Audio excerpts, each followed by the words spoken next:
wachezaji tumejiandaa kwa mchezo huu. Tunaamini pia mchezo utakuwa mgumu kwa sababu Simba ni timu kubwa na naamini wamejiandaa zaidi. Kwa hiyo ukizingatia tumepoteza mchezo uliopita kwa magoli mengi, kwa hiyo tumejiandaa zaidi kufanya vizuri mchezo ujao.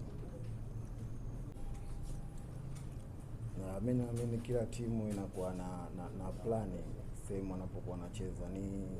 Kunakuwa na utofauti mkiwa mnacheza nyumbani na mkiwa ugenini, kwa sababu mkiwa nyumbani mnakuwa na advantage ya nyumbani, mna advantage ya mashabiki, mna advantage ya uwanja wenu. Mnapokuwa ugenini inakuwa tofauti. Kwa hiyo approach ya ugenini na approach ya nyumbani mara nyingi zinakuwa tofauti. Mashabiki wa Mashujaa na mashabiki wa mpira wote wategemea mchezo mzuri siku ya kesho. Kwa hiyo wajitokeze kwa wingi, na kwa mashabiki zetu tuna imani tutapata matokeo mazuri inshallah. Okay, shukrani. Mashabiki wetu watarajia mchezo mzuri, na kama wapinzani wako wanategemea mchezo utakuwa mrahisi kwao, haitakuwa hivyo. Wajiandae kwa sababu na sisi tumejiandaa, mchezo utakuwa mzuri na utakuwa mgumu naamini.